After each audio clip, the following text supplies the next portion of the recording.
오늘도 예배하는 모든 성도님들의 삶의 자리 가운데 하나님의 은혜와 평강이 함께 하시기를 주님의 이름으로 간절히 축복합니다. 오늘 이 시간 신앙의 위기를 극복하려면 이라는 제목으로 예레미야의 본문으로 하나님의 은혜의 말씀 나누도록 하겠습니다.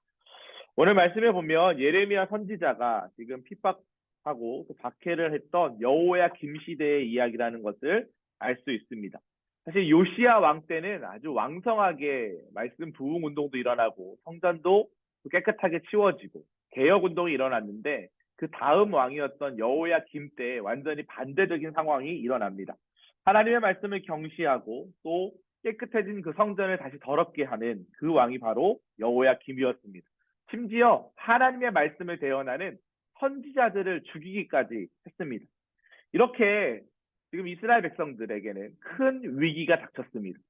오늘 말씀은 이렇게 신앙의 위기를 만났을 때 어떻게 이 위기를 극복할 수 있느냐, 그 방법에 대한 말씀을 좀 나누려고 합니다. 제일 먼저 신앙의 위기가 닥쳤을 때 어떻게 극복할 수 있을까요? 첫 번째는 말씀에 귀를 기울여야 합니다.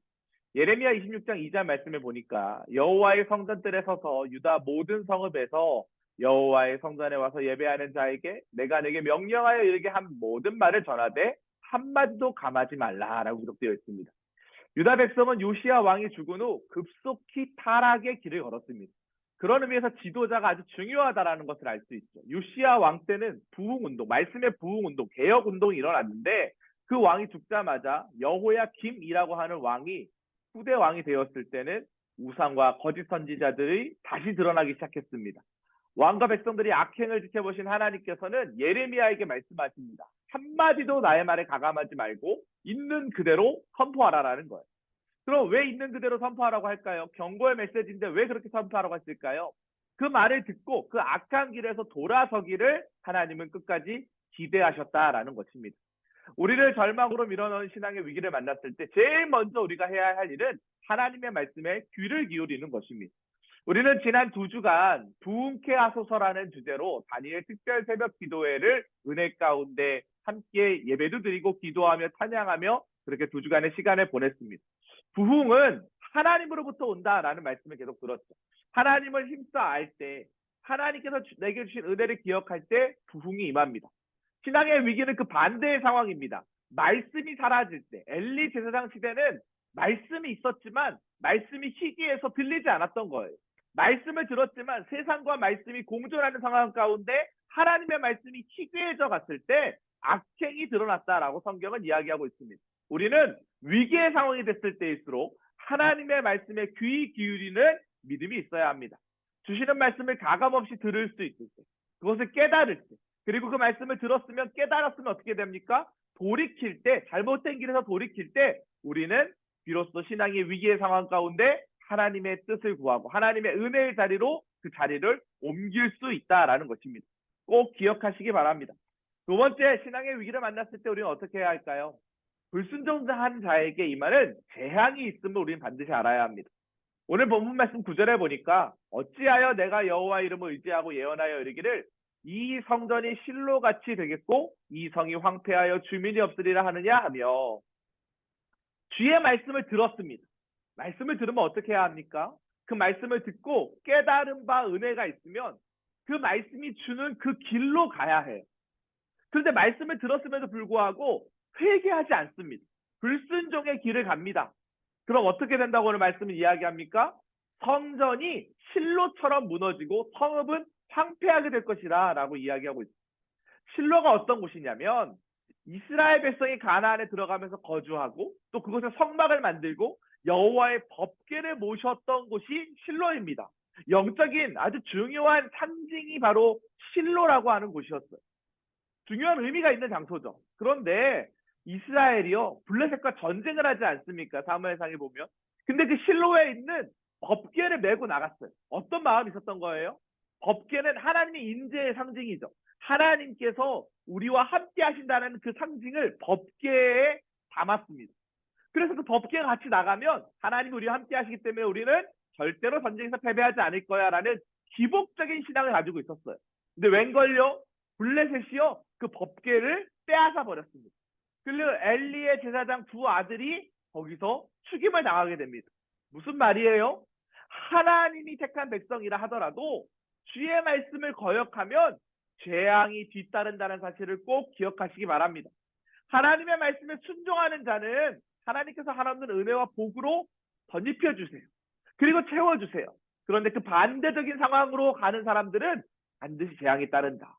이스라엘 백성들, 특별히 이 엘리 제사장 가문 아닙니까? 아무리 제사장 가문이다 하더라도 하나님의 말씀에 불순종하는 사람은 재앙이 임할 수 있다. 그래서 우리는 불순종의 자녀가 아니라 반드시 순종하는 하나님의 자녀가 되어야 한다라는 것을 꼭 기억하시기 바랍니다. 세 번째는 행실을 고치고 주님께 순종하는 그런 삶을 살아야 합니다.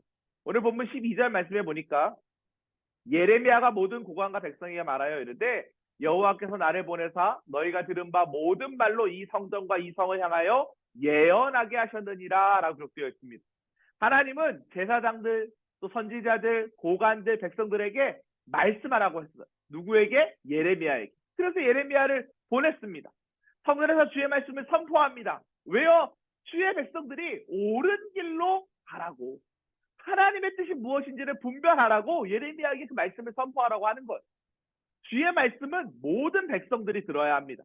하나님을 떠나 죄악 속에 살던 사람도 주의 말씀을 들으면 어떻게 됩니까?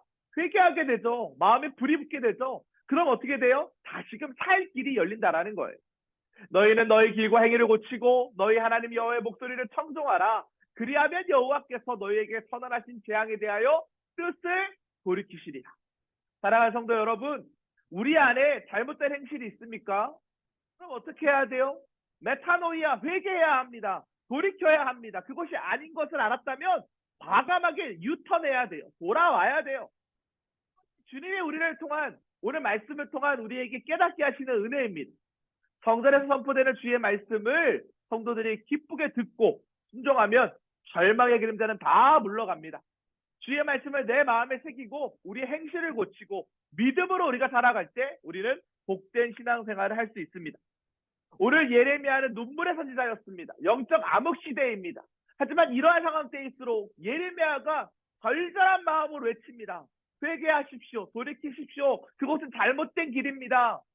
하나님 앞에서 우리가 그 위기를 극복하려면 주님의 뜻을 따라가야 합니다. 잘못된 행실을 고쳐야 합니다. 순종해야 합니다. 라고 외치고 있습니다. 그리고 주의 말씀을 가감없이 전하고 있습니다. 이 시대도 마찬가지입니다. 위기의 상황 가운데 우리는 늘 처해 있습니다. 그럴 때일수록 우리가 예배하는 자리, 기도하는 자리, 말씀을 보는 자리를 사모해야 되는 이유가 바로 여기 있습니다.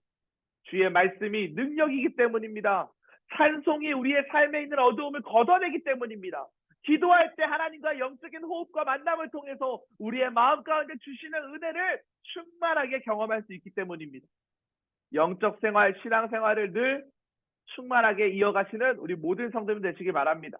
다른 것보다도 가장 우선순위에 하나님을 따라가는 마음을 가지시기 바랍니다. 오늘 우리가 주님께서 주시는 그 믿음 안에서 이러한 삶을 살아갈 때 삶, 돌이키는 삶, 주의 길을 따라가는 삶, 그 믿음으로 살아갈 때 하나님께서 우리를 통하여서 주의 백성들을 옳은 길로 인도해 주실 줄 믿습니다. 이런 은혜가 우리 소망교구의 모든 성도님들의 삶의 자리 가운데 함께 하시기를 주님의 이름으로 간절히 축복합니다. 이 시간 우리 함께 기도합시다. 하나님, 하나님의 말씀 앞에 오늘도 섭니다. 우리의 삶을 점검케 하여 주시옵소서.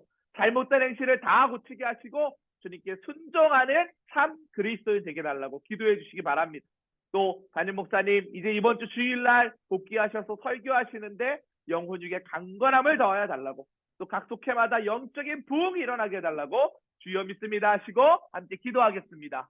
주여 믿습니다.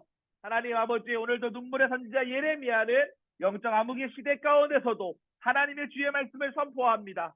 그리고 그 주의 말씀을 듣는 모든 백성들이 돌이켜 회개함으로 말미암아 주의 뜻을 구하는 것이 하나님 앞에 온전히 그 위기를 극복하는 삶임을 우리에게 교훈합니다. 하나님, 성도인 나는 오늘도 주의 말씀을 듣기에 마음을 다하고 뜻을 다하고 힘을 다할 수 있도록 인도하여 주시옵소서. 하나님의 말씀을 듣는 일에 있어서 때로는 책망하는 말씀이 있을 수도 있습니다. 예레미야는 지금 이스라엘 백성들을 책망하고 있습니다. 하지만 그 책망의 말을 들을 때에 내 삶의 자리를 잘 곱씹어보고 신앙의 옥빛을 다시 여미고 회개하는 자리로 나아가는 믿음의 사람 될 수 있도록 도우시고 인도하여 주시옵소서. 그로 말미암아 순종의 인생을 통하여 하나님의 영광을 위하여 귀하게 쓰임받은 되게 간절히 원하오니 주여 역사하여 주시옵소서. 담임 목사님 이번 주일부터 다시 이제 강단으로 세워주시는 데 감사드립니다. 주의 말씀을 대언하실 때 그 말씀에 능력 있게 하여 주셔서 모든 성도들의 마음 가운데 주의 나라가 임할 수 있도록 인도하여 주시옵소서. 푸른 초장 단단한 물가로 인도하시는데 조금 더 부족함 없도록 목전의 주님을 따라가는 우리 담임 목사님 될 수 있도록 역사하시고 인도하여 주시옵소서. 하나님 우리 소망교구에 있는 모든 속해마다 영적인 부흥과 각성이 일어나게 간절히 원합니다. 하나님을 향한 믿음의 고백들이 일어나게 간절히 원합니다. 주여 함께하여 주시옵소서. 하나님 오늘도 말씀을 통하여 계시하시고 하나님 우리의 마음 가운데 하나님 생각하게 하신 모든 은혜가 하나님 깊숙이 자리에 박힐 때에 주의 은혜로 말미암아 충만케 되는 역사가 하나님 나로부터 시작될 수 있도록 인도하여 주시옵소서. 일하신 하나님을 찬양합니다. 이 모든 말씀 우리를 구원하신 예수 그리스도의 이름으로 기도합니다. 아멘. 네, 이와 같은 은혜가 우리 모든 성도님들의 삶의 자리 가운데 함께 하시기를 주님의 이름으로 간절히 축복합니다.